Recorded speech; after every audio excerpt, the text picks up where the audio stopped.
Hello, I'm Dance, and this is Reverie Hub. I created this platform to have a space to dive deep, get rid of the shame and guilt of my escapist tendencies, and uncover the possible negativity surrounding the act of daydreaming. Now, think of the word daydreaming right now. What is the first thing that comes to mind? Daydreaming or reverie? Only the word sends you on a loop of hope and dreaminess, right? So why would I relate it to negativity? There are many reasons that people who daydream don't realize, and I want to talk about it from my personal experience. The thing is, I didn't realize that I was escaping so much through my daydreams. And I think the most challenging part of facing it was coming to terms with the fact that those daydreams were not going to come true because my actions were not moving toward those scenarios. I was frozen. To me, daydreaming is a piece of heaven in my mind, a place to feel safe. This piece of paradise has the potential of what my life could be. They hold many scenarios where I could play and replay any potential or desire within me. Not necessarily something I want to attain. It's just the possibilities. That can turn negative because I sometimes do not allow myself to bring those traits within me to expose them outside of my daydreams. Act on perhaps not every desire, but learn how to live with some outcomes, to own the results of my passions instead of being passive in my decision making. I can sometimes act more inside my head while stagnant outside of it. In the past, I always struggled with whether I would see my daydreams, or at least the core feeling of specific fantasies, becoming real or not. I would always think that daydreaming was the first step, and I still believe that, but it is more clear now. Today I want to get rid of the toxicity of daydreaming as being a passive role only. I want to see it as my best ally to get to know myself and allow myself to be creative inside my head and believe that I can achieve creative things outside my daydreams. So much of the endless inner talk I have about daydreaming is about being here. It's about the world, the real world. And every time I say it, I feel this contradiction within me. Daydreaming to me can also be real life, because every thought, every scenario feels real. I made it feel real. And that's the heartbreak. Whenever I stop daydreaming about something because I realize it might have kept me from pursuing what I wanted, I have to break the dream first. I have to see that it was a fantasy instead of a possibility, being able to discern between both. But the thing is that you're invested in this dream. It's not just some random storyline that you thought about today or 3 days ago. You were there for years even. Years building something. You search online for the word daydreaming, and you see pictures around the idea that it is so angelic, pure, and sometimes even a kind of superiority with the slogan, "I'm a dreamer." When we daydream, we feel alone, but at the same time, we feel comforted in our imagination. And what I consider harmful is that sometimes we don't get to act out our fantasies with the excuse that we are dreamers. That is why I want to destroy the concept of daydreaming first before I can build it again for myself. Daydreaming also serves to cope with reality, but more than that, with ourselves. Daydreaming beyond its innocent essence can also become a void. If you identify yourself as a daydreamer, you know how lonely it gets. This unspoken shame surrounding this ideal, I think, comes from the privacy when we daydream, comes from the secrecy inside our minds, that if we give ourselves the chance to share it, it is so crucial with who we decide to share it with. Sometimes we have these ideas or these experiences we imagine ourselves fulfilling, and we don't feel we can accomplish them because we might share them and feel judged, ashamed of our expectations. Too dreamy. Oh, that's when you get depicted as naive, in a way that is no longer aspirational, but foolish and innocent instead. That is the kind of stigma I want to talk about on this platform. When we have a space to open up about this, we feel less alone because we get a chance to explore our inner world, our desires and weaknesses from a place of awareness. Whatever form it takes, such a space allows us to trust that we don't have to hurt ourselves to get the answers we need from ourselves. And we can dive within without adding more pain to the existing wounds. And that might sound cheesy to some. It definitely sounds cheesy to me. But I think owning it allows us to make bonds with other people by bonding with ourselves first. Right now, as I mentioned before, I want to destroy the mainstream idea of what daydreaming is. So now, I will begin with the actual definition provided by Wikipedia. Daydreaming is a stream of consciousness that detaches from current external tasks when attention drifts to a more personal and internal direction. That's it. Straight to the point. Something crucial to get people's attention to this word.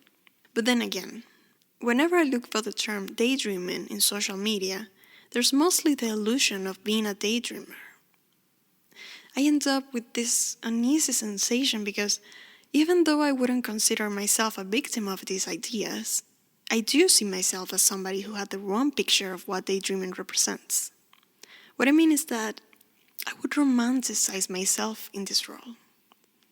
After reading and seeing images of daydreaming and dreamers, while I was growing up and my escapist tendencies were rising, something would spark inside of me, validating my need to feel special and the right to identify myself in this role. These images comforted me in my lack of initiation and lack of confronting my future. When you have this idea that daydreaming is something to aspire for, but you do not realize how you're doing it because you feel that you're embodying a fantasy, it's hard to face if you're escaping through it. Daydreaming is not something you can track yourself doing. It takes you in whatever moment it takes you. Every trigger is different. To me, why I do it is the most critical question. When you daydream, you don't look cinematic or aspirational. You don't appear like a person immersed in a movie or a person that exudes a radiance about them. You are simply off, separated from the world. You drift away, not in a manic pixie dream girl way. You drift away and you are numb. You only left your body here, looking towards a straight point, and you are not here. Again, you are not here, but here. What is here? Well, I'll be talking about reality in another entry because it's a big topic to cover today. But for now, I want to stay in this daydreaming concept of stream of consciousness. I will read it again. Daydreaming is a stream of consciousness that detaches from current external tasks when attention drifts to a more personal and internal direction. That is the most neutral way to describe daydreaming. Not its nature, but the most straightforward concept. You can use this to awaken yourself and use this definition to question how you practice daydreaming in your life and how you own this passive role within. I want to reassure myself that I don't have to give up on daydreaming. If we feel consumed by our imagination and try to stop ourselves from feeling what we don't want to feel, or on the opposite, to experience what we wish for ourselves, we don't have to give up on daydreaming. I want to declare that if we are someone that spends a lot of time doing this, we have the most incredible tool at hand, and we don't know it. We don't know it because we spend so much time unaware of our distortion of realities that we don't pay attention to the rest. We are so busy coping that we don't realize if we're in pain from others' actions or ourselves anymore. But if we want to enjoy something that doesn't need to be controlled by our imagination, to feel safe by surprises, as scary as that may be, we don't need to give up on daydreaming. I don't plan to do that. Even when I realized that I was daydreaming way too much, I tried something for a few days. That was to catch myself every time I do it, every time I daydream, and analyze the fantasy while it was happening. But being active in this function put like an ad blocker on me. well, I call it a daydream rocker. And I couldn't do it. I was so restless and I couldn't sleep properly. I woke up and I felt gray.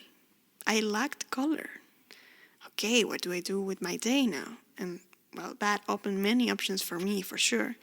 But I felt trapped in a box. Daydreaming for me was getting out of the box and coming back to it, feeling like I wasn't there, which is a relief and off-putting at the same time because we don't take our actions towards ourselves seriously. I I didn't realize I was hurting myself the most because a certain sadness comes every few times. A sadness that reminds us that what we are imagining cannot be sustained outside of ourselves. Sometimes when we're too tired to daydream, we realize that we can have that hug from somebody that we so much expect, or have a conversation regarding something that we don't talk about with anybody else. And after thinking that, it no longer feels like a trigger to daydream. It's just a trigger that drags you into a rabbit hole of despair. After realizing that I was mentally blocked, I contemplated how I wasn't allowing myself to daydream. I wasn't allowing myself to do something that I naturally do, only to make me feel mature, an adult, a grown up, whatever that means. However, there I was, still disconnected from my environment. But that sparked something within me. And it was that giving up would not work, because I was too aware that my happy place was not the problem. So, from time to time, I would go to another type of daydream, where I feel I wasn't losing my ability to connect to my imagination. This time was daydreaming about something specific, something on purpose. That was the most challenging exercise. Still is. Sometimes I want to imagine something in particular and I have such a hard time because I realize it is not aligned with what my subconscious craves and needs to dive in. And forcing this doesn't allow anything to come out of it. But there is a message underneath this resistance, a message we are ignoring and that is asking for our attention. That's what I realized I needed to focus on. And well, that's how Reverie Hub was born. So I hope that whatever it is that you heard here today allows you to see at least two pathways to this. The first pathway is that you feel related to my experience, maybe questioning if you do the same or not. And the second pathway is that you learn about the inner world of somebody else and compare it to your inner world. Do you know somebody that does this sometimes? Someone that drifts away? Someone that doesn't appear like they're present for a while? Honestly, I just wanted to allow myself the time to talk about these things publicly. That's another daydream of mine. I'm talking about so many things in my fantasies that I never really open my mouth and speak about them. So I never allow myself to feel or succeed. And even though I feel vulnerable, I also feel motivated to publish this.